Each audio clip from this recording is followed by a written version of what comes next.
करते हैं। बच्चा पार्टी आज चैप्टर 7 का हम एडेप्टिव रेडिएशन टॉपिक पढ़ेंगे। ओके, एडेप्टिंग रेडिएशन टॉपिक्स में हम पढ़ेंगे कि कैसे उन्होंने अनुकूली विकिरण किया था, कैसे उन्होंने अपनी उस जर्नी को ड्रॉबिन ने व्यतीत किया था, उसमें उन्होंने क्या क्या अमेजिंग क्रिएचर्स देखे थे आइसलैंड पे जाके। हम इसके बारे में जानेंगे कि एडेप्टिव रेडिएशन होता क्या है। ओके, तो चलो बच्चा पार्टी आज का क्लास हम स्टार्ट करते हैं और आज की टॉपिक है हमारी व्हाट इज एडेप्टिव रेडिएशन, विकिरण अनुकूल क्या है। ठीक है, ड्यूरिंग हिज जर्नी, उनके जर्नी के दौरान Darwin went to Galapagos island, Darwin जो थे वो गैलापागोस आइसलैंड गए थे। ओके, देयर ही ऑब्जर्व, उन्होंने क्या ऑब्जर्व किया, an amazing diversity of creature on particular interest small black bird later called Darwin finches amazed him, he realised that were many. बच्चा देखो, वो जैसे ही गैलापागोस आइसलैंड पे गए, उन्होंने वहां पे अमेजिंग डाइवर्सिटी को क्या किया, अरेंजिंग जो डाइवर्सिटी था उसको फील किया, उस क्रिएचर्स को फील किया और उन्होंने पार्टिकुलर इंटरेस्ट देखा उस चीज में अपना। वहां पे एक स्मॉल ब्लैक बर्ड थी जिसको ड्रॉबिन ने देखा कि वो बहुत ज्यादा ही अमेजिंग थी, मतलब एक अमेजिंग क्रिएचर को शो कर रही थी। Okay, he realised that were many, उनको रियलाइज हुआ that varieties of finches in same island. उन्होंने क्या रियलाइज किया बच्चा कि वहां पे इस टाइप की बहुत सारी, एक मिनट बच्चा party,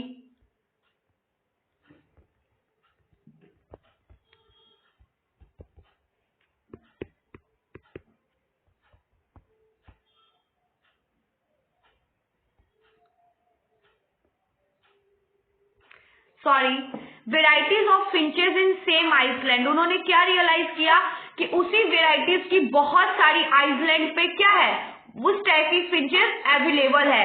all the varieties he conjectured इन्वॉल्व इन द आइसलैंड इटसेल्फ, वहां बहुत सारी वेराइटीज थी। अगर एक बर्ड को उनको शो हुआ, क्रिएचर देखा, तो उनको लगा कि यहाँ पे बहुत सारी इस वेराइटीज की क्या होंगी, बर्ड्स अवेलेबल होंगी। फ्रॉम द ओरिजिन सिंग eating features many other from the altered break allows enable them to become interactive and vegetative features, vegetarian features. उन्होंने देखा कि इसमें तो कुछ वेजिटेटिव होगी, कुछ नॉन वेजिटेटिव, कुछ अपसारी होंगी, जो क्या होगा बच्चा, सिर्फ वेजिटेरियंस होंगी। वहां पे बर्ड्स जो गैलापागोस आइसलैंड पे ड्रॉबिन ने देखा था, वेराइटी ऑफ बिग फिंचेस जहां देखा था उन्होंने उनके ईटिंग वगैरह के, मतलब वो खगोलिक में घुस गए, वो क्या हो गए, जियोग्राफी में घुस गए, वो बढ़ता विस्तृत होता चला गया, वो ढूंढने में लग गए। ठीक है, बहुत सारी चीजें वो ढूंढने में लग गए बच्चा पार्टी। तो उनमें उनको क्या मिला कि बहुत सारी ऐसी बर्ड्स थी बच्चा जो become a interactive insectivorous and vegetarian features. बहुत सारी क्या थी बच्चा, जो इंसेक्ट्स वगैरह को खाती थी। ठीक है, और बहुत सारी ऐसी थी जो वेजिटेरियन थी, है तो एक ही प्रजाति की, एक ही क्रिएचर्स की बर्ड उनको अमेजिंग हुई, दिखी, जो एक अमेजिंग क्रिएचर्स को शो कर रही थी। बट उन्होंने जब उसके बारे में जियोग्राफी के अंदर घुस के, खगोलिक शास्त्र के अंदर घुस के जब देखना शुरू किया, तो उनको क्या मिला कि बहुत सारी बर्ड ऐसी है जो इंसेक्टिवोरस है, बहुत सारी वेजिटेरियन फीचर्स है। This process of evolution of different species of given geographical area starting from a point and literally radiation area geography habitat is called adaptive radiation. बच्चा जैसे जैसे इसके बारे में विस्तार होता चला गया, बढ़ता चला गया, वैसे वैसे वो जियोग्राफी की तरफ बढ़ते चले गए। जैसे वो जियोग्राफी में घुसना शुरू कर दिए, वहां उनको अनेकों प्रकार की स्पीसीज हो गए, पेड़ पौधे हो गए, उन सब के बारे में लिटरली पता चलता चला गया। स्टार्टिंग पॉइंट से लेके एंडिंग पॉइंट तक वो जियोग्राफी के अंदर ही घुस गए और उनको रेडिएशन के एरियाज के बारे में, बर्ड्स के हैबिट्स के बारे में, बहुत चीजों के बारे में पता चल गया। उसी को उन्होंने क्या नाम दिया, एडेप्टिव रेडिएशन का नाम दिया। किस चीज का नाम दिया बच्चा पार्टी, एडेप्टिव रेडिएशन का नाम दिया। Okay, another example of Australian Maraposials, a number of Maraposials each different from the other evolved from a astrical stock but all within the Australian island continent where then one adaptive radiation a pair have occurred isolated geographical area representing। बच्चा यही उन्होंने किसका example दिया, Australian Iceland का example दिया। वहां पे क्या था, एक ही प्रकार की स्पीसीज पाई जा रही थी जिनके एडेप्टिव के बारे में पता लगाना बहुत ज्यादा इजीली था, चाहे वो जियोग्राफिकल तरीके से पता लगाया जाए या एनीवे किसी भी प्रकार से पता लगाया जाए। बट वो ज्यादा इजी था, उसके बारे में हम लोग ज्यादा बेटर तरीके से पता लगा सकते थे, जो जियोग्राफिकल एरिया को रिप्रेजेंट कर रहा था। Okay, different habitats can be call this convergent evolution.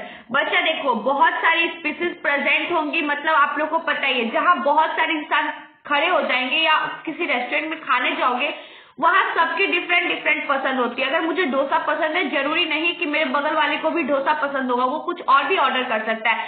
उसी प्रकार से बच्चा, अगर आइसलैंड पे बहुत सारे, चाहे वो ऑस्ट्रेलियन मेनापोज हो, चाहे वो प्लेसेंटल मैमल्स हो, कोई भी हो, बट बच्चा उन सबकी डिफरेंट डिफरेंट हैबिट होती है। ओके, दैट्स व्हाई वो डिफरेंट हैबिट्स क्या क्रिएट कर रही थी, एक कन्वर्जेंट एवोल्यूशन क्रिएट कर रही थी। ओके, जहां बहुत सारी स्पीसीज होंगी, आप सबको पता है बच्चा पार्टी, वहां डाइवर्सिटी होना लाजमी है। Okay, placental mammals in Australia also exhibit adaptive radiation in evolving into a varieties of such placental mammal, each of which appear to be a similar। बच्चा, वो सारे जो प्लेसेंटल मैमल्स थे जो एडेप्टिव रेडिएशंस को शो कर रहे थे, ऑस्ट्रेलियन ऑल्सो, बच्चा चाहे वो ऑस्ट्रेलियन हो चाहे वो हमारे प्लेसेंटल मैमल्स हो, सारे जब एक रेडिएशन के थ्रू इन्वॉल्व हो गए बच्चा पार्टी, और बहुत सारी वेराइटीज इन्वॉल्व हो गई, वहां पे each were appears to be a similar. सारे क्या दिख रहे थे, एक प्रकार के सिमिलर ऑर्गेनिज्म दिख रहे थे, या एक प्रकार के सिमिलर एनिमल्स दिख रहे थे। अगर वो ऑर्गेनिज्म इंसेक्ट्स की बात होगी तो वो भी सिमिलर थी, या तो वो जानवर की बात हो रही बच्चा पार्टी तो वो भी सिमिलर थी। Okay, two corresponding marsupials and placental wolf and Tasmanian wolf marsupials. बच्चा जैसे देख लो, प्लेसेंटा का ये मेरीफ्यूसियल बुल हो गया, तो ये हमारा मोल हो गया, ये दोनों आपको दिखने में सिमिलर दिख रहा है बच्चा पार्टी। उसी प्रकार से चाहे वो हमारा माउस हो चाहे वो ऑस्ट्रेलिया का मेरा पोस्टल माउस हो, वो दोनों भी सेम ही दिख रहे थे। चाहे वो हमारे फ्लाइंग स्क्वायरल हो चाहे वहां के फ्लाइंग पैलेंजर हो, वो सारे क्या दिख रहे थे बच्चा पार्टी, सेम दिख रहे थे। ओके, बायोलॉजिकल एवोल्यूशन क्या है, अब हम जानेंगे कि बायो के अंदर एवोल्यूशन क्या है, बायोलॉजी के थ्रू विकास कैसे हुआ था, डार्विन के थ्योरी के थ्रू कैसे ऑर्गेनिज्म वगैरह में, एनिमल्स वगैरह में, माइक्रोब्स वगैरह में कैसे डिवीजन हुआ, कैसे उनके बीच में वातावरण संक्षिप्त हुआ, कैसे चीजें बदलती चली गई, हम इसके बारे में जानेंगे। ओके बच्चा पार्टी, चलो, मतलब बायोलॉजिकली एवोल्यूशन के बारे में हम लोग जानेंगे कि कैसे बायोलॉजिकल एवोल्यूशन हुआ, कैसे जीव के अंदर जैविक विकास कैसे हुआ हमारे एनिमल्स के अंदर, हम उसके बारे में जानेंगे। एवोल्यूशन बाय नेचुरल सिलेक्शन, आप सबको पता है बच्चा, किसी भी चीज के अंदर विकास होना एक प्राकृतिक दौरान होता है, प्राकृतिक दौर में चलता रहता है। जैसे मेरा ही विकास हुआ है, कितने बच्चे ऐसे होते हैं जो विकसित नहीं हो पाते हैं, मतलब क्या हुआ, नेचुरली उनका विकास नहीं हो पाया, तो आप कितना भी डॉक्टर के पास लेके जाओ, डॉक्टर आर्टिफिशियल चीजें ही कर सकता है, नेचुरली उसको तुरंत विकास नहीं कर सकता है।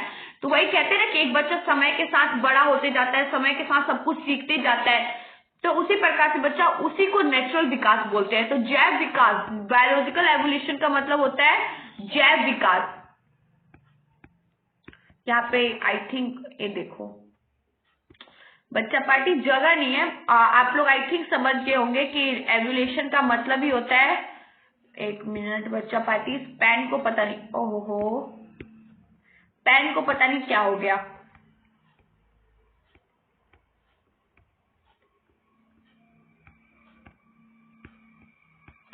ये लीजिए, एवोल्यूशन का मतलब हो जैव विकास। ओके, एवोल्यूशन का क्या मतलब होगा, जैव विकास, ठीक है। अब देखो, एवोल्यूशन बाय नेचुरल सिलेक्शन, प्राकृतिक जैव विकास में उसको क्या बोले जाएगा, उसको नेचुरल सिलेक्शन बोलेंगे। ओके, जो प्राकृतिक के थ्रू जो नेचुरली किसी चीज का डेवलपमेंट होगा, मतलब वो प्राकृतिक है। Okay, it is a true sense will be have started then when cellular form a life with difference in a metabolic capability organism on earth. बच्चा, एक प्रकार का नेचुरल सिलेक्शन जो है वो ट्रूली सेंस है, वो स्टार्ट होता है बच्चा लाइफ के दौरान ही। जैसे ही आप अपना स्टार्टिंग लाइफ का पीरियड स्टार्ट करोगे, जब आप जन्म लोगे, तभी से वो नेचुरल विकास क्या हो जाता है हमारे बॉडी के अंदर शुरू हो जाता है। Okay, with difference in metabolic capability organized on earth, और डिफरेंट मेटाबॉलिक कैपेबिलिटी हमारे अंदर कैपेबिलिटी क्या होता है, ऑर्गेनाइज्ड हो जाता है ऑन अर्थ। जब हम धरती पे आ जाते हैं, जब हम जन्म लेके धरती पे आ जाते हैं, तो डिफरेंट एक्टिविटीज होना, इन्वायरमेंट के थ्रू सब चीजें हम समय के साथ सीखने लग जाते हैं, तो वो अलग अलग मेटाबॉलिक कैपेबिलिटी हमारे अंदर आने लग जाती है। Okay, the incense of Darwin theory about the evolution is a natural selection. बच्चा अगर डार्विन के थ्योरी के थ्रू देखा जाए तो एवोल्यूशन क्या था, एक नेचुरल सिलेक्शन था। The rate of appearance of new forms linked in the life cycle from a life span. बच्चा उन्होंने लाइफ साइकिल को ही लाइफ स्पेन से अटैच कर दिया है कि जो जीवन चक्र है ना वही जीवन अवधि है। ओके, ये बात राइट है बच्चा party, because of the reason आप देखो आपकी लाइफ साइकिल कितने साल की है, मान लो 15 साल की है और आप 15 साल में मर जा रहे हो, तो जो जीवन अवधि है वही जीवन चक्र है। Okay, microbes that divide fast have the ability of multiple become a million individual with hours। बच्चा माइक्रोब्स के बाद डिवाइड होने की बहुत फास्ट टेक्निक थी, उनकी एबिलिटी थी, कैप उनके अंदर इतनी क्षमता थी बच्चा पार्टी की वो becomes a million of individual with our, वो मिलियन में डिवाइड हो जाते थे बस विथ इन आवर, कुछ ही घंटों में वो मिलियंस में डिवाइड हो जाते थे। कौन डिवाइड हो जाता था बच्चा party, microbes. Okay, A colony of bacteria share growing given medium has a built-in variation in term ability to utilize feed component। बच्चा एक मतलब पूरा गुच्छा बैक्टीरिया का ले लो, एक कॉलोनी ऑफ बैक्टीरिया को ले लो, वो बहुत जल्दी ब्यूल्ट होते हैं, बहुत जल्दी ग्रो होते हैं, उनके अंदर बहुत सारे वेरिएशंस होते हैं, टर्म ऑफ एबिलिटी होती है यूटिलाइज करने का, वो बहुत जल्दी क्या हो जाते हैं, कंपोनेंट्स में चेंज हो जाते हैं। Okay, A change in the medium composition will bring out a many part of the population then survive under a new condition। बच्चा देखो जैसे ही आप किसी चीज को नई जगह पे लेके आओगे या नया चीज स्टार्ट करोगे या नई चीजों को ब्रिंग करोगे, देन पॉपुलेशन बड़ा है तो आपको सरवाइव करना पड़ेगा न्यू कंडीशंस के साथ। मान लो अभी आपको अंडमान निकोबार भेज दिया जाए तो वहां पे आपको उस इन्वायरमेंट के साथ क्या करना पड़ेगा बच्चा पार्टी, सरवाइव करना पड़ेगा। जैसे कि अभी आप मान लो बिहार में हो, कोई हाजीपुर, कोई मुजफ्फरपुर, तो हर जगह का इन्वायरमेंट सेम नहीं है, हर जगह सेम चीजें नहीं है। मान लो जितनी ठंड दिल्ली में है जरूरी नहीं कि उतनी ठंड बिहार में भी हो, तो आपको क्या करना पड़ेगा, उस जितना ही ठंड है उसके साथ सरवाइव करना पड़ेगा अगर आप दिल्ली आते हो तो। Okay, in due courses of time this variant population outgrow another then appearance new species। बच्चा इन्हीं कोर्स और इन्हीं टाइम के दौरान जब वेरिएशन क्रिएट होगा तब तो न्यू ऑर्गेनिज्म आएंगे, न्यू वेरिएशन होगा तो नया वेरिएंट ऑफ पॉपुलेशन क्रिएट होगा। ओके, ये किसके थ्रू हो सकता है, वेरिएशन के थ्रू हो सकता है। This world happen with our days with the same thing happen in a few fall would be a million years of life span animals are in years। बच्चा जहां आप देखते हो कि कुछ फिश वगैरह की, फॉल वगैरह की मिलियन ईयर्स लाइफ स्पेन होती है, वही कुछ जानवरों की ईयर्स भर ही लाइफ स्पेन होती है। सबका अपना अलग अलग जीवन अवधि, अपना अलग अलग जीवन काल है। ओके बच्चा party, how we say that fitness be is a better than under of new condition. बच्चा ये बोल रहा है कि अगर देखा जाए फिटनेस जो है वो बेटर है किसके अंदर में, न्यू कंडीशंस के अंदर में सर्वाइव करने से तो अच्छा है कि अपने आप को फिट कर लो। ठीक है, natural selection for fitness our must remember then so called fitness is based on the characteristic of inherited। बच्चा देखो ये क्या बोलना चाह रहे हैं, ये बोल रहे हैं कि आप लोगों का लिए जो नेचुरल फिटनेस जो है वो क्या है, मस्ट रिमेंबर है, बहुत जरूरी है बच्चा party. That's call be based on characteristic for inherited. बच्चा वो कैरेक्टरिस्टिक पे डिपेंड करता है। देखो अगर आप फिट एंड फाइन रहोगे तो आप कहीं भी जाओगे तो झेल सकते हो समस्या को। जब आप अंदर से ही फिट नहीं हो, कमजोर हो, बेटर नहीं फील कर रहे हो, दैट्स व्हाई आप कैसे फील करोगे उस चीजों को। तो वही बोल रहे हैं कि फिटनेस मस्ट बी रिमेंबर है। Okay, adaptive to survive otherwise hostile environment, adaptive ability inherited and genetic based fitness in the result of ability adapt get selected by nature। बच्चा आप जो फिटनेस एबिलिटी को अडेप्ट करते हो या उसको ग्रहण करते हो वो सभी आपके एबिलिटी और कैरेक्टरिस्टिक पे डिपेंड करती है। अलग अलग इन्वायरमेंट में अलग अलग चीजें होती है, जरूरी नहीं कि हर जगह आप अपनी कंफर्टेबिलिटी के हिसाब से ही एडजस्ट करोगे, कहीं कहीं आपकी कंफर्टेबिलिटी नहीं भी होगी तो भी आपको एडजस्ट करना पड़ेगा। Okay, branching descent and natural selection are two key concept of Darwin theory. बच्चा देखो ब्रांचिंग डेसेंट और नेचुरल सिलेक्शन ये दो कॉन्सेप्ट था डार्विन का, ये दो कॉन्सेप्ट था जिसके ऊपर उन्होंने एवोल्यूशन की थ्योरी पे काम किया था। Even before Darwin A French naturalist landmark and said that evolution is of life from had occur but driven by use and discuss of. बच्चा देखो, फ्रेंच के जो नेचुरलिस्ट जो लैम्पार्ट के थे, उनके कहने से एवोल्यूशन एक लाइफ फॉर्म है। एवोल्यूशन जन्म लेने से विकसित होने का जो समय है, जो दौरान है, वो चीज है। पर ड्रेविन इसके बारे में यूज करते हैं, वो क्या करते हैं, डिस्क्योर करते हैं कि नहीं ऐसा नहीं है, उस पर डिस्कस करते हैं। हम देखेंगे कि क्या डिस्कस होता है। Organs, we have example of graphene who attempt to forager leaves and tall tree had adapt elongation their necks as they passed acquired character for elongated necks succeeding generation giraffe। बच्चा देखो, वो क्या कहना चाह रहे, Darwin कहना चाह रहे कि ये उन्होंने अडेप्ट किया है, जनरेशन के साथ चेंज किया है। देखो, लैंडमार्क जो थे, नेचुरलिस्ट जो थे, वो फ्रेंच के जो लैंडमार्क थे, वो कहना चाहते हैं कि ये सब नेचुरली है। बट जो हमारे डार्विन जो एवोल्यूशन के थ्योरी पे वर्क कर रहे हैं, वो ये कहना चाहते हैं बच्चा पार्टी कि नहीं, ये सब नेचुरलिस्ट नहीं है, उन्होंने अडेप्ट किया। पहले क्या होता था कि पेड़ की जो डालियां होती है वो ऊंची ऊंची होती थी, तो जिराफ वगैरह क्या करते थे बच्चा, उस पर लटकने का काम करते थे। देन लटकते लटकते ओवर ईयर्स बिगो, जब बहुत सारे साल बीत गए ना बच्चा, come to acquire long necks nobody believed in conjecture anymore. बहुत सारे साल बीत गए, जब उनके अंदर वेरिएशन हुआ, जब नया स्पीसीज आया ना बच्चा, तो उसके लॉन्ग नेक आने लग गए। आई थिंक ये बात भी राइट हो सकती है, बिकॉज ऑफ द रीजन बच्चा कि जिराफ की लॉन्ग नेक पहले से नहीं थी। जैसे वेरिएशंस इन्वॉल्व हुए, वो आई थिंक लटकता होगा, दैट्स टू बी व्हाट, कि उनका नेक लंबा हो गया। ओके, चलो देखते हैं कि क्या प्रोसेस है। In evolution a process for result of a process, जो एवोल्यूशन का प्रोसेस है ये पूरा रिजल्ट पे डिपेंड करता है। The world we see inanimate animals is also success stories of evolution.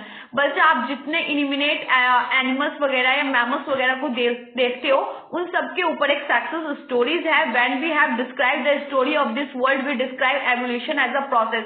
आपको ये स्टोरी बुक्स, एनसीईआरटी की बुक जो है, इसमें ये स्टोरी आपको दी गई है, डिस्क्राइब की गई है, किसके थ्रू, एवोल्यूशन के प्रोसेस के through. Okay, on the other hand we describe the story of life on earth, we treat evolution as consequence, the process is called a natural selection।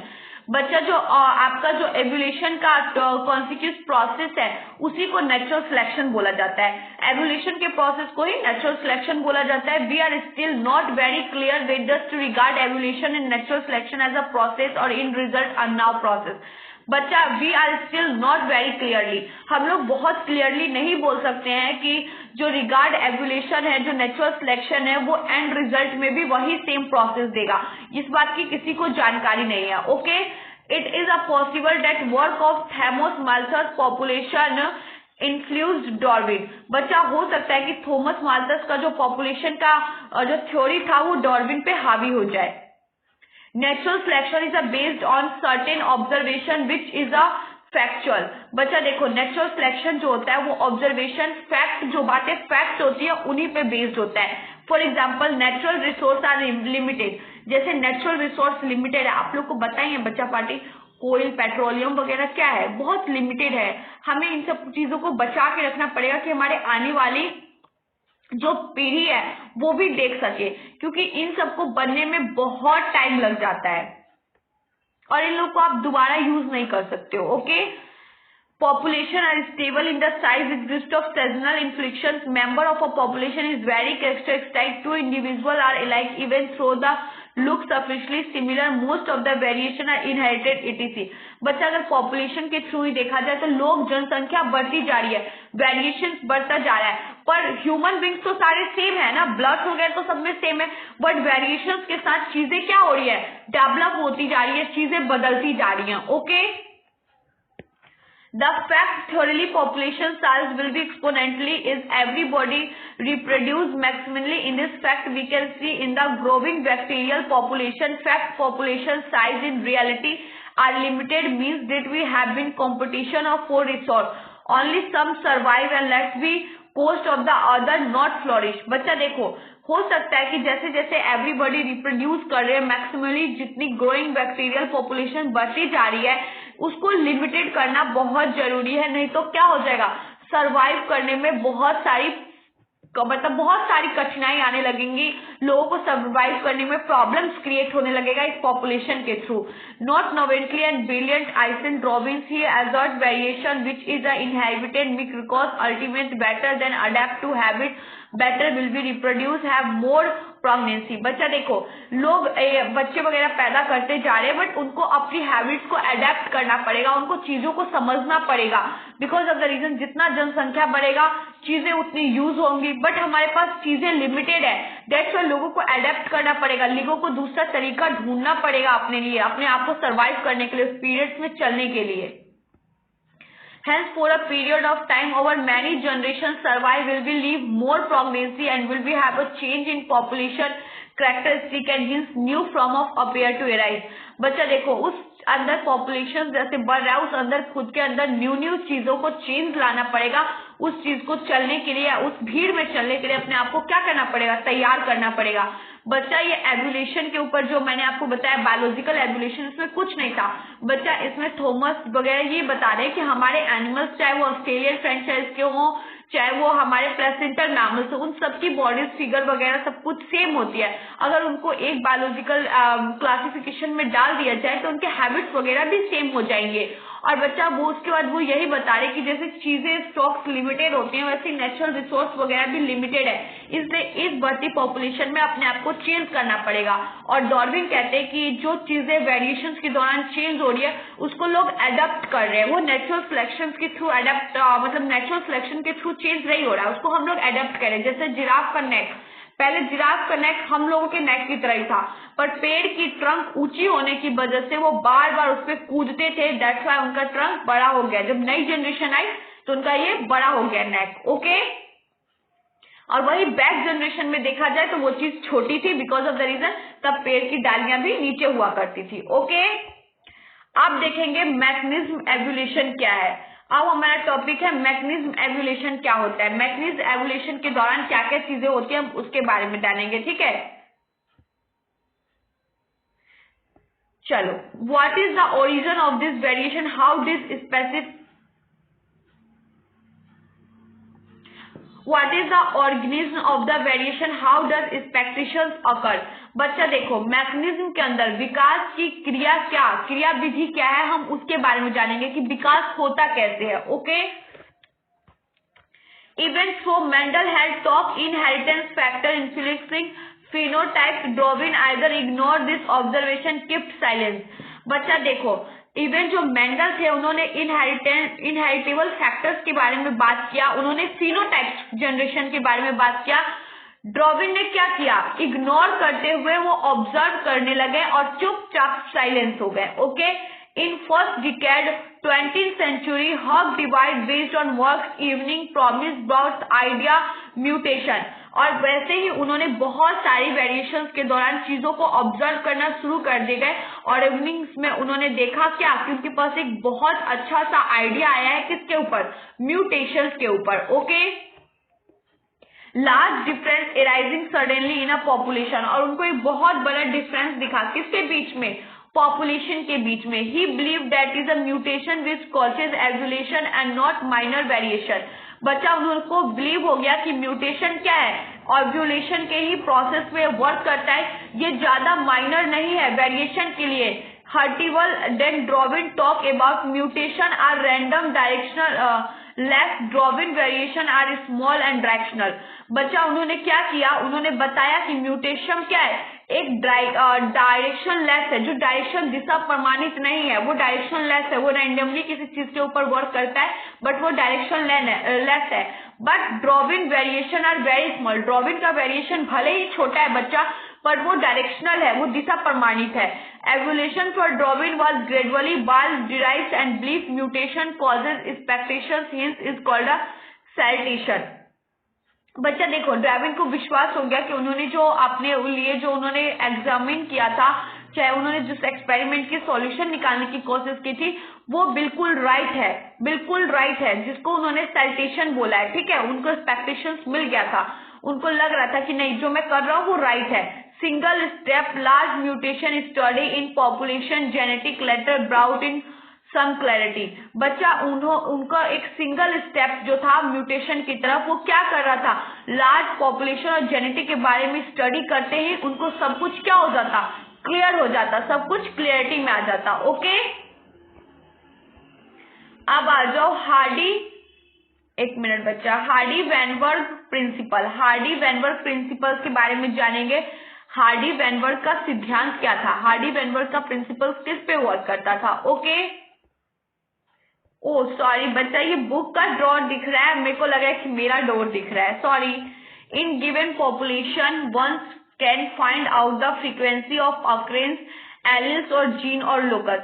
बच्चा उनका जो पॉपुलेशन के ऊपर वर्क करने का तरीका था, उसमें वो क्या फाइंड करना चाह रहे थे, वो एक फ्रीक्वेंसी फाइंड करना चाह रहे थे जिसके अंदर एलिल्स और जीन के ऊपर उनको एक पॉइंट मिले। Okay, This frequency is supposed to remain of fixed and even remain the same through generation।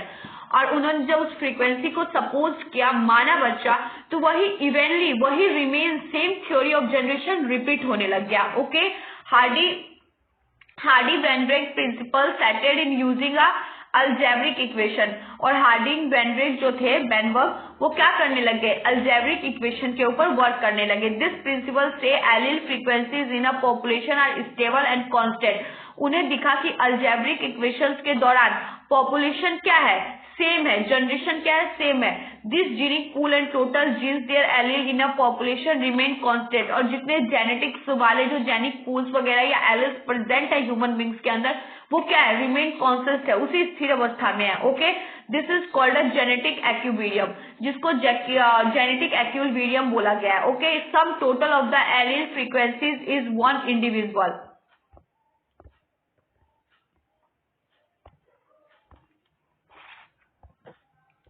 Frequencies for example can be name P Q etc।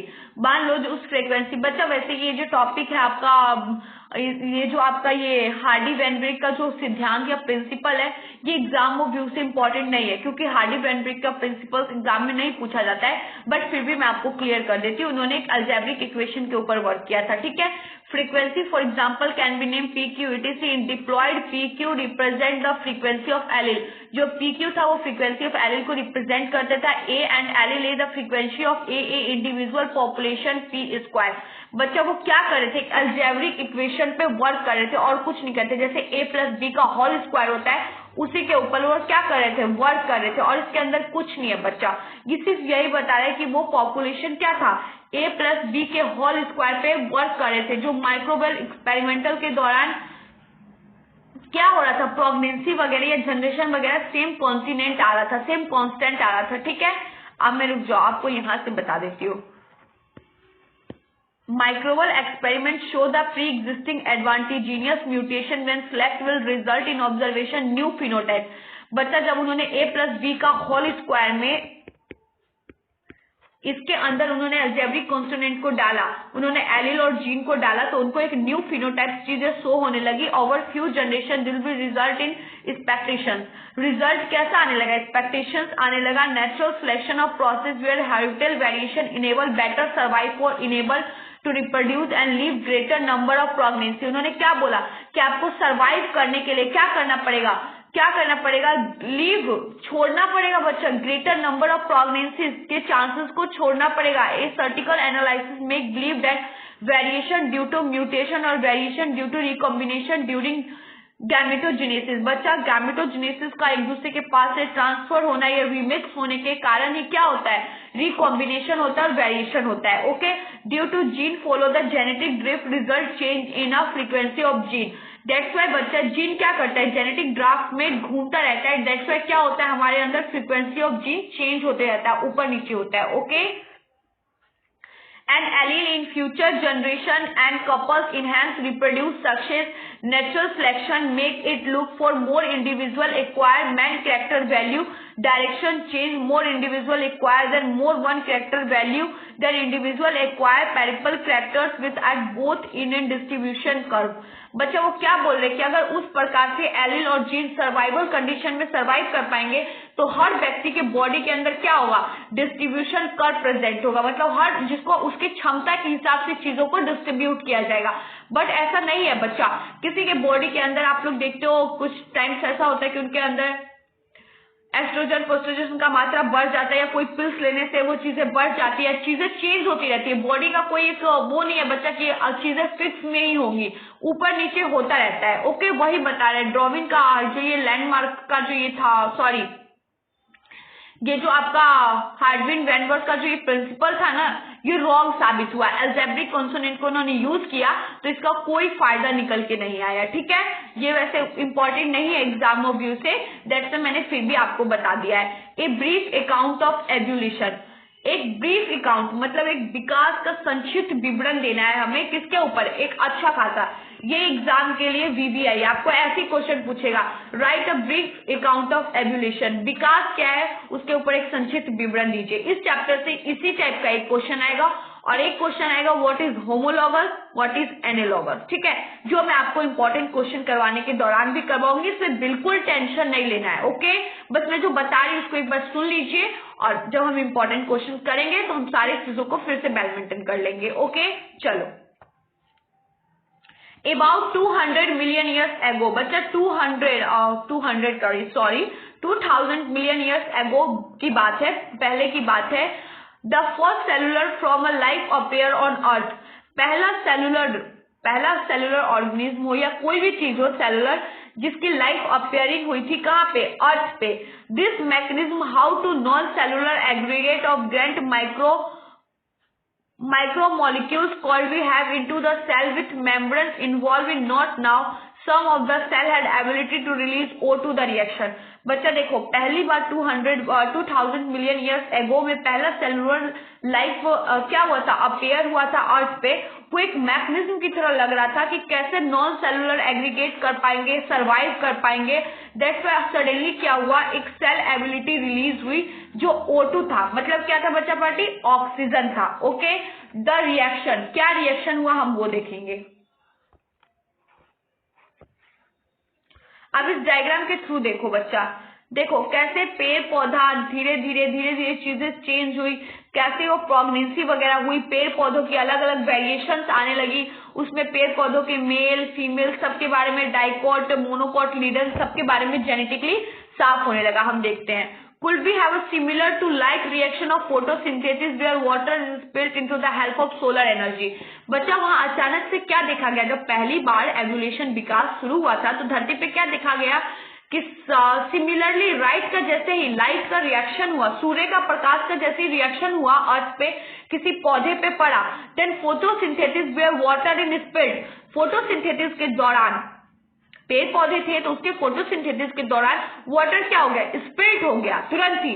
And then help of the solar energy, किसके through हो गया, सूर्य के energy के through हो गया। Okay, capture and channelised by appropriate light harvesting pigment, और उन्होंने कैप्चर कर लिया, ठीक है, अपने अंदर कैप्चर कर लिया किसको, लाइट हार्वेस्टिंग पिगमेंट्स को। Okay, slowly single cell organism become multi cellular life form, वैसे धीरे धीरे सिंगल सेल ऑर्गेनिज्म क्या हो गए, मल्टी सेलुलर ऑर्गेनिज्म में फॉर्म होने लग गए। बाय द टाइम 500 सेंचुरीज की बात हो रही है, invertebrates were form and active, बहुत सारे ऑर्गेनिज्म के अंदर वर्टिब्रेट बैकबोन वगैरह फॉर्म होने लग गए और वो धीरे धीरे क्या होने लग गए, एक्टिव होने लगे। बच्चा देखो ये बहुत important question exam of view से, give a brief account on evolution, ठीक है, उसके अंदर आपको कुछ नहीं बताना है कैसे विकास हुआ। पहले तो 2000 मिलियन ईयर्स एगो हमारे लाइफ पे एक सेलुलर ऑर्गेनिज्म का लाइफ अपेयर हुआ, धीरे से उन्होंने पेड़ पौधे के बाद फोटोसिंथेसिस का लाइट पड़ा, सोलर एनर्जी पड़ा, वाटर स्पिल्ट हुआ, तो हमें लगा कि हाँ कुछ तो हुआ है। दैट्स व्हाई वैसे देखा गया बच्चा कि प्लांट ने क्या किया, हार्वेस्टिंग पिगमेंट को कैप्चर कर लिया, अप्रोप्रिएट कर लिया, स्लोली सिंगल सेल ऑर्गेनिज्म वगैरह मल्टी सेलुलर में बढ़ने लग गए। और 500 सेंचुरीज के बाद देखा गया कि जानवर वगैरह जो ऐसी मरे पड़े थे उनके अंदर क्या होने लग गए, इनवर्टिब्रेट्स वगैरह फॉर्म होने लग गए, वो लोग एक्टिव होने लग गए। जोवरलेस फिश प्रोबेबली इन्वॉल्व अराउंड 350 माया। जो फिश वगैरह थी उनके अंदर भी क्या होने लग गया बच्चा, प्रजाति वगैरह बढ़ने लग गई। Seaweed few plant exist probably around 320। बच्चा देखो बहुत सारे प्लांट्स वगैरह थे समुद्र के अंदर, वो सब भी एग्जिस्ट होने लग गए प्रोबेबली अराउंड 320। जो 320 MIY था उसका मतलब होता है बच्चा सेंचुरीज। ओके, पीरियड्स, बहुत पीरियड्स की बात हो रही है। We are told that first organism that needed were plants, और बहुत सारे ऑर्गेनिज्म ऐसे थे जिनको प्लांट्स वगैरह की भी जरूरत थी। They were whispered and animals inhaled land and fish without strong fish could move land back water। अब बहुत सारे ऐसे थे जो धरती पर से क्या हो गए, वाटर में चले गए। कुछ ऑर्गेनिज्म ऐसे थे जिनको फिश का नाम दे दिया गया है। This about 350 in 1938 की बात हो रही है। A fish catch out South Africa happened in Cloquet which was a throat exist. This animals called lofish involved। बच्चा 1938 में साउथ अफ्रीका में एक कॉलिगेंस नाम का एक क्या मिला था, लाइफ एग्जिस्टिंग फिश मिला था, जिसको आदमी वगैरह ने इन्वॉल्व होके क्या किया, first amphibians that in both land and water. वो पहला ऐसा जानवर था जो धरती पे भी और वाटर में भी दोनों जगह अपनी लाइफ को एग्जिस्ट कर सकता था। They were no specimens that left with us, however they ancestors modern day frog. उनको मॉडर्न डे फ्रॉग बोला गया था। ओके, एंड स्मेल लेडर्स then amphibians involve with reptiles. और जो एम्फीबियंस एनिमल्स थे वो किसमें चेंज हो गए, रेप्टाइल्स में चेंज हो गए। They lay thick shelled egg and do not dry up sun unlike those amphibians again only we share modern day descendants turtles. बच्चा देखो वही फ्रॉग किसमें चेंज हो गया, टर्टल में चेंज हो गया। उन ले एग अंडों के थ्रू अपने बच्चे प्रजाति देने लग गए। वो ड्राई होने के लिए एग को वो शन वगैरह का यूज करने लगे, मतलब शन के एनर्जी वगैरह को। दैट्स व्हाई क्या हो गया, वो मॉडर्न जनरेशन में चेंज होने लगे, धीरे धीरे चीजें चेंज होने लगी। Turtles and crocodile next 200 million years, so reptile of different, reptiles वगैरह भी डिफरेंट होना शुरू हो गए। ठीक है, उनकी शेप साइजिंग वगैरह क्या हो गई, डिफरेंट होना शुरू हो गई। Okay, shape and size dominant on earth. बच्चा शेप एंड साइज सबका चेंज होने लग गया। फ्रॉग ऐसा एम्फीबियंस था जो धरती पे भी और पानी में दोनों में एग्जिस्ट कर रहा था। एम्फीबियंस रेप्टाइल्स में चेंज होने लग गई। Giant ferns pteridophyta were present in field on coal deposit slowly, और बहुत सारे कोयल वगैरह डिपोजिटली स्लोली डिपॉजिट होने लगे। Some of this land reptile were back into the water involve like fish reptile probably 200 years. बच्चा देखो फिश वगैरह भी रेप्टाइल्स के साथ इन्वॉल्व होने लग गए, अपना जीवन व्यतीत करने लग गए। The land reptiles were of the coast dinosaur in biggest of them. Dinosaurs वगैरह भी क्या हो गए, दिखने लगे। बच्चा Tyrannosaurus next was 20 feet in height, he had a huge friends danger to teeth. बच्चा डायनासोर्स वगैरह जो थे वो लोग बहुत डेंजरस दिख रहे थे। 20 फीट हाइट पे भी वो लोग उड़ रहे थे, उनके मुंह से आग वगैरह निकल रहा था। Okay, this to be very dangerous, बहुत डेंजरस दिख रहे थे वो चीजें। अब ये 65th पीरियड सेंचुरीज की बात कर रहा है। The dinosaur suddenly disappear from the earth. Suddenly dinosaur क्या होने लग गए बच्चा, डिसअपियर होने लगे, दिखना बंद होने लग गए।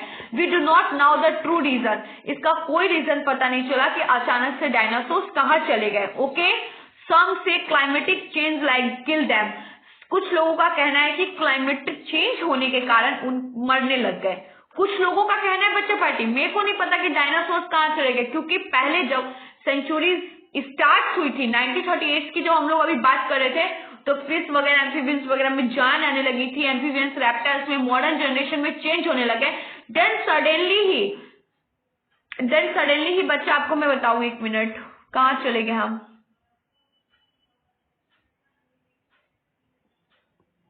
हाँ, 65 सेंचुरीज पीरियड में जैसे ही सडनली हम लोग एंटर किए तो हम लोगों ने क्या देखा कि जो डायनासोर 20 फीट ऊपर ऊंचे होते थे, उनके मुंह से आग वगैरह निकलता था, जो डेंजरस दिखते थे, वो सडनली क्या हो गए, डिसअपियरिंग हो गए, दिखना बंद हो गए। बट इसका कोई ट्रू रीजन नहीं जानता है। लोग कहते हैं कि क्लाइमेट चेंज होने लग गया, पॉल्यूशन होने लग गया, फैक्ट्रीज वगैरह सब कुछ सेटल होने लग गया, दैट्स व्हाई वो क्या हो गए, डिसअपियर हो गए। क्लाइमेट उनको मार डाला, मतलब उनका क्लाइमेट, उनका सुटेबल कंडीशंस नहीं मिला उनको, दैट्स व्हाई वो मर गए। Some say most of the involved into the birth tube in life in the between small size of reptile and area still exist today. बहुत सारे बोल रहे हैं बहुत सारे रेप्टाइल्स बर्ड्स वगैरह हो जाने के कारण भी उनकी जिंदगी का लाइफ साइकिल कम हो गया, बट ऐसा होता तो कोई अभी प्रजाति दिखती ना हमें, बट अभी तो कुछ नहीं दिखता है। The first mammal were like a show their fossils in a small size mammal were viviporous protected their unborn young। बच्चा जो मैमल्स विवापोरस, ओविपोरस, विविपोरस तो आपने पढ़ा ही होगा, ऑम्निवोरस और विविपोरस तो पढ़ा ही होगा। दैट्स व्हाई वो क्या करते थे, अपने अनबॉर्न बेबी को प्रोटेक्ट करते थे। Okay, mother body mammals were more intelligent and sensitive avoiding the danger list. बच्चा जो मैमल्स वगैरह जो होते थे वो बहुत इंटेलिजेंट और सेंसिबल होते थे, बहुत डेंजरस वगैरह से खेलते भी थे, एटलीस्ट जब वो अपने मैमल्स वगैरह मम्मी से ज्यादातर चिपके हुए रहते थे। वो मैमल्स जो अनबॉर्न होके बाहर आते थे उनको सिखाया जाता था, मदर बॉडी से जैसे इंसाइड किया जाता था, दैट्स मैमल बहुत इंटेलिजेंट और सेंसिबल होते थे और डेंजरस वगैरह चीजों से मतलब उनको क्या कहते हैं खतरों से खेलना भी सिखाया जाता था। When reptiles come down, mammal took over this earth। बहुत सारे रेप्टाइल्स भी अर्थ पे आ गए बच्चा। They were South America mammal resembling horse। South America का एक मैमल था जो रिजम्बलिंग हॉर्स हो गया, हिप्पोपोटामस हो गया, बियर हो गया, रैबिट हो गया, इटीसी। ये सारे भी धीरे धीरे धरती पे आना शुरू हो गए। Due to continental drift were South America join North America.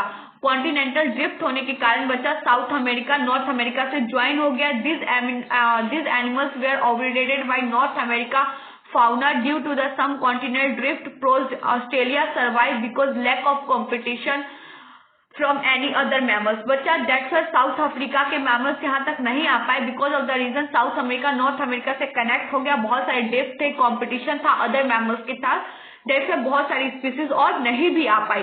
जबकि अभी भी इंडिया में इतनी स्पीसीज है, मतलब समझ जाओ कि अभी बहुत सारी स्पीसीज नहीं है। List we forget some mammals whole wholly were dolphins, seals, cows, some example evolution of horse, elephant, dog, etc। Special stories of evolution we will learn more in higher classes। बच्चों जैसे ही 12th pass out करके जैसे graduation वगैरह में जाओगे तो आपको इससे भी हायर चीजें एवोल्यूशन के बारे में, स्पीसीज के बारे में जानने को मिलेंगी। हमारे मतलब वर्ल्ड में अगर बायोलॉजिकल क्लासिफिकेशन में देखा जाए तो इतना स्पीसीज है बच्चा जिसके बारे में स्टडी करना मुश्किल ही नहीं नामुमकिन है, जिसमें से हम चंद चीजों का स्पीसीज का हम लोगों ने स्टडी किया है, बट अभी इतनी स्पीसीज है जिसके बारे में स्टडी करना बहुत मुश्किल है। A rough sketch of evolution of life from the geographical scalar identify। बच्चा देखो एक रफ स्केच शो हो रहा है, पीछे शो हो रहा था। रफ स्केच क्या था बच्चा, वो एक एवोल्यूशन का विकास होने का रफ स्केच है जो फिगर 7.9 और 7.10 में शो है। ओके, अब हम इंपॉर्टेंट टॉपिक पढ़ेंगे, ये भी एग्जाम ऑफ व्यू से भी आई है। Origin and ovulation of man. अब बताओ बच्चा आदमी की उत्पत्ति कहां से हुई। इस चैप्टर में कुछ नहीं है बच्चा, हमें बस ये जानना है कि किस चीज की स्टार्टिंग पॉइंट कहां से हुई, कैसे हम लोग विकसित हुए, बस यही है, ज्यादा कुछ नहीं। इस चैप्टर में आप मन से बना के भी लिख सकते हो। ओके, जैसे अभी मैंने बताया कि ब्रीफ अकाउंट एवोल्यूशन और एवोल्यूशन के ऊपर आपको एक संक्षिप्त विवरण चाहिए, तो मैंने आपको दिया ना, धीरे धीरे डायनासोर्स आने लग गए, 65 सेंचुरीज में वो गायब होने लग गए। उसका ये रीजन था, बहुत सारे स्पीसीज आ पाए साउथ अफ्रीका नॉर्थ अफ्रीका से अटैच होने के कारण ड्रिफ्ट हो गया, बहुत सारे स्पीसीज नहीं भी आ पाए। तो यही सब बना के लिखना है, इतना टेंशन वाली कोई बात नहीं है। Okay, origin and evolution of man. आप देखेंगे कि इंसान की, हम ह्यूमन बींग्स की उत्पत्ति कहां से हुई, हमारे अंदर डेवलपमेंट कहां से आया। Okay, about 15th century. बच्चा ये 15th सेंचुरी पीरियड की बात हो रही है। Primate called Dryopithecus and Ramapithecus were existing. बच्चा ये 15th सेंचुरी की बात हो रही है जहां ड्रायोफिक्टर्स और रैमिफिक्टर्स वगैरह क्या करते थे, एग्जिस्ट करते थे। They were many hairy walk like gorillas, जहाँ पे बहुत सारे हेयरी बाल वाले लाइक पीपल वगैरह वर्क करते थे, वर्क नहीं करते थे, चलते थे, वर्क करते थे, जिनको गोरिल्लाज बोला जाता था। ठीक है, जिनको गोरिल्लाज बोला जाता था, जिनके थ्यूविंग बहुत सारे बॉडीज पे हेयर हुआ करते थे। ये 15th सेंचुरीज की बात हो रही है, पीरियड की बात हो रही है। ओके, जहाँ पे क्या हुआ करता था बच्चा, रैम्फिक्टर्स और ड्रायोफिक्टर्स वगैरह रहा करते थे, जहाँ पे बहुत ज्यादा बालों वाला जानवर बोलो या ह्यूमन बींग बोलो जो चला करता था, जिसका नाम था gorillas. Okay, and chimpanzees. Gorilla और चिंपांजी, अभी भी गोरिल्ला और चिंपांजी हम लोग जू में जाते हैं तो देखने को मिलता है। आप लोग देखोगे बच्चा, गोरिल्ला और चिंपांजी बिल्कुल ह्यूमन बींग्स की तरह एक्टिविटी करता है, बिल्कुल लाइक ह्यूमन बींग्स ही कह लो उसको एक तरीके से। उसी के अंदर डेवलपमेंट हुआ तो हम ह्यूमन बींग्स बन गए। चलो देखते हैं। When there was more like a dwarfishes were ape-like, few fossils man-like bones have been discovered in Ethiopia and Tanzania. बच्चा देखो उन्होंने क्या देखा कि बहुत सारे एपिथोपिया में और टेंजीनिया में क्या हो गया, उनके अंदर बोन्स वगैरह, बिल्कुल बोन्स वगैरह क्या हो गए, डिस्कवर होना शुरू हो गए, बोन्स वगैरह डिस्कवर हुए टेंजीनिया में और एथोपिया में बात हो रही है। Okay, this reveal hominid features leading to belief about 3-4, जैसे 3-4 सेंचुरी बीतता है बच्चा, पीरियड बीतता है, man like a primate walk in eastern Africa, और वो क्या होने लग गए, आदमी की तरह चलने लग गए। कहाँ पे, ईस्टर्न अफ्रीका में। वहां पे ऑब्जर्व किया गया कि वो जो एथोपिया और टेंजीनिया में जो वो उनके पास आदमी की तरह बोन्स वगैरह होने लग गए थे, इंसान की तरह हड्डियां वगैरह होने लग गई थी। वही 3-4 सेंचुरीज बीतने के बाद तुरंत क्या ऑब्जर्व करने गया कि वो बिल्कुल इंसान की तरह चल रहे हैं। कहाँ पे, ईस्टर्न अफ्रीका में। They were probably not taller than 4 feet but walk upright, वो 4 फीट से ज्यादा लंबे नहीं थे बट टन के चलते थे। Okay, 2 century Australopithecus probably like in East Africa grassland। जैसे ही बच्चा 2 सेंचुरी बीता वैसे ही वो क्या होने लगे, ईस्टर्न अफ्रीका में लाइव होने लगे, दिखना शुरू हो गए और उनका जीवन चक्र भी बढ़ना शुरू हो गया। एविडेंस शो में be hunted with stone weapon but essentially are ate fruit. बच्चा इसका एक एविडेंस क्या मिला कि वो ह्यूमन बींग्स है, वो क्या करने लगे, शिकार करने लग गए, स्टोन वगैरह से वेपन वगैरह औजार वगैरह बनाना शुरू करने लग गए। और वो क्या करने लगे बच्चा, इंसेंसली वो क्या करने लग गए, शिकार करने लग गए। बट शिकार भी किस चीज का करते थे बच्चा पार्टी, फ्रूट्स का। इससे तो और भी श्योर एविडेंस मिल गया, एक मतलब अच्छा पुख्ता सबूत मिल गया कि वो ह्यूमन बींग्स ही है। Some of the bones among the bone discover were different, बहुत सारे अलग अलग बोन्स, हड्डियां उनके हाथ पैरों में डिस्कवर होने लग गई। This creature was called first human being humanoid or called Homo habilis।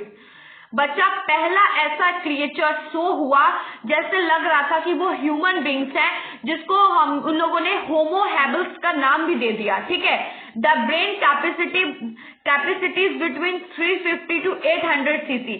बच्चा ये ब्रेन की कैपेसिटी को नापने का रेंज है जो उनके अंदर 650 से 800 cc था। ठीक है, they probably did not eat meat, जब उस टाइम पे वो लोग मीट वगैरह, मांस मछली वगैरह इन सब का ईटिंग नहीं करते थे। Fossil discover in Java in 1981 revert the next stage homo actress about 150। बच्चा जैसे जैसे फॉसिल्स वगैरह डिस्कवर्ड होने लगे 1891 के बाद की बात हो रही है बच्चा, वो क्या करने लग गए, 1.5 मतलब जिसको आप लोग 1.5 साल बोलते हो, वो पीरियड बीतने के बाद उन्होंने उनका ब्रेन क्या हो गया, 900 cc में डिस्कवर हो गया। मतलब धीरे धीरे उनके अंदर विकसित होने लगा। पहले तो बच्चा उनको देखा गया कि वो गोरिल्ला चिंपांजी की तरह पूरे शरीर में बाल थे, पर तुरंत क्या देखा गया कि वो ईस्टर्न साउथर्न अफ्रीका में चल भी रहे हैं, मैन लाइक की तरह चल रहे हैं वो। उसके बाद ईस्टर्न अफ्रीका में देखा गया, एविडेंस मिला कि वो ज्यादा लंबे तो नहीं है, 4 फीट के ही है, पर ह्यूमन बींग्स की तरह तन के चल रहे हैं। उसके बाद एविडेंस एक और मिल गया कि उन्होंने वेपन्स वगैरह अपनी हाथों से बनाया, स्टोन्स वगैरह से वो अपने लिए हंटिंग करना शुरू कर दिए, शिकार करने लगे। और शिकार भी किस चीज का करते थे, फ्रूट्स वगैरह का। ये भी एक एविडेंस मिल गया कि वो ह्यूमन बींग्स है। उसके बाद उनके ब्रेन के कैपेसिटीज को देखा गया तो वो 650 से 800 cc में था। फिर उनके अंदर डेवलपमेंट हुआ हाफ सेंचुरीज बीतने के बाद, 1.5 सेंचुरीज पीरियड्स बीतने के बाद उनके अंदर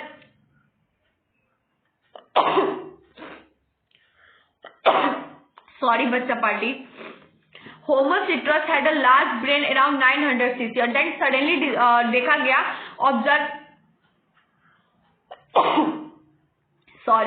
900 अराउंड cc में ऑब्जर्व किया गया बच्चा पार्टी कि उनका ब्रेन कैपेसिटी क्या हो गया है, बढ़ गया है। ओके, देखो पहले वो इस तरीके से दिखते थे, फिर उनका फेस इस तरीके का हुआ, फिर इस तरीके का। जब सबसे पहले वो इस तरीके के दिखते थे तो हम ऐसे गोरिल्लाज लाइक चिंपांजी की तरह दिखते थे। धीरे धीरे उनके फेस कैपेबिलिटी सुधार हुई, फेस का स्किन वगैरह सुधार हुआ, तब वो ऐसे दिखे तो हम ऐसे दिखे। उसके बाद जब वो ह्यूमन बींग्स की तरह उनके अंदर बोन्स वगैरह डिस्कवर होने लग गया, तो उनके अंदर पूरा एक ह्यूमन बींग्स क्रिएट होने लग गया। ओके, देखो, Homo erectus probably ate meat and Neanderthal man with brain size and 400 CC. जब बच्चा उनका ब्रेन 1400 सीसी होने लग गया, दैट्स वाई वो क्या होने लग गया, ब्रेन का विकसित होने लग गया, दैट्स वाई वो क्या करने लगे, हंटिंग वगैरह करने लगे और मांस मछली खाने लग गए। They live in Near East and Central Asia between. वो किसके पास रहते थे, वो Near East and Central Asia के बीच में रहते थे। जो 1,40,000 Homo species arose in South Africa moved across a continent and develop into a distinct races. जो क्या था बच्चा, एक होमो स्पीसीज था जहाँ पे बहुत सारे स्पीसीज वगैरह भी प्रेजेंट थे, जो धीरे धीरे डेवलप होते गया, कॉन्टिनेंट डेवलप होते गया और डिस्ट्रिक्ट वगैरह में चेंज हो गया। During ice age between 75 to 10 years ago, modern Homo species arise. Prehistoric cave art developed about 100 years. 18,000 years ago, on such cave painting, prehistoric human can see in Bhimbetka rock shelter. बच्चा धीरे धीरे उनका दिमाग विकसित हुआ, तो वो बहुत सारे ऐसे अजीबोगरीब पत्थरों पे पेंटिंग्स बनाना, ड्रॉ करना शुरू कर दिए, चीजों को मॉडर्न में लेते आ गए, वो कपड़े वगैरह पहनना शुरू कर दिए। मतलब धीरे धीरे क्या हो रही थी, चीजें विकसित हो रही थी, चेंज हो रही थी। In Asian district of Madhya Pradesh, agriculture come around 1000 years back. जैसे हजारों साल बाद बैक चले गए हम लोग, मध्य प्रदेश डिस्ट्रिक्ट में राइज किए, कम बैक हुए, हमारा वापसी हुआ, तो क्या देखने को मिला कि वो धीरे धीरे एग्रीकल्चर में भी घुस गए, खेती वगैरह भी करने लग गए, कपड़े वगैरह भी बनाने लग गए, पेंटिंग भी करने लग गए, मांस मछली स्पीसीज वगैरह दिखने लगा तो उसको खाना भी शुरू कर दिए। And human shelters started. The rest what happened a part of human history of growth and decadent civilization. बच्चा सिविलाइजेशन और कल्चर के थ्रू देखा जाए तो धीरे धीरे वो सारे ह्यूमंस के अंदर सेटल्ड हो गए, सारे ऐसी हरकतें करने लग गए जो ह्यूमन बींग्स हम लोग अभी कर रहे हैं, सेम चीजें वो करना शुरू कर दी। मतलब धीरे धीरे डेवलपमेंट होते होते क्या हो गया, एक ह्यूमन बींग का डेवलपमेंट हो गया। ओके बच्चा, यहीं पे हमारा ये चैप्टर टोटली फिनिश हो गया है। अब इस चैप्टर में कुछ नहीं है। देखो, समरी है एंड अंडरस्टैंड करने के लिए समरी है, और इस चैप्टर में कुछ नहीं है। मैं इस चैप्टर के एक बार समरी को भी रीड आउट कर देती हूँ। Okay, the origin of life on earth can be understood only against the background. जो हमारा लाइफ का ओरिजिन है, जहां से हमारी शुरुआत हुई है, जो हमारा एक पहला ओरिजिन है हमारी लाइफ का, वो अंडरस्टैंड है only against the background of origin universe specially earth. वो डिपेंड करता है अर्थ पे, ठीक है। Most scientist believe chemical evolution, बहुत सारे साइंटिस्ट केमिकल वगैरह रासायनिक एवोल्यूशन, रासायनिक विकास में भी बिलीव करते हैं। Example from formation of biomolecules preceded appear in the first cellular form of life. जैसे कि एक बायोमोलिक्यूल्स का फॉर्मेशन हुआ, प्रोसेस हुआ, जो पहला सेलुलर था, पहला सेलुलर लाइफ को फॉर्म किया था। This sequent event what happened the form of life. ये सीक्वेंट इवेंट्स क्या किया था, सडनली एक लाइफ की फॉर्मेशन के बारे में बताया था। It's conjectured story based on Darwin's idea. ये कंजेस्टेड स्टोरी ड्रॉबिन्स के आइडियाज पे बेस्ड थी of origin evolution by natural selection. उनका मानना था कि नेचुरल सिलेक्शन के दौरान हम एवोल्यूशन को देखेंगे। Okay, diversity of life form on earth hand be changing over a million of years. जैसे नेचुरल तरीके को उन्होंने चूज किया, नेचुरल तरीके से चेंजिंग होने में मिलियन ईयर्स लग गए, बहुत सारा टाइम लग गया।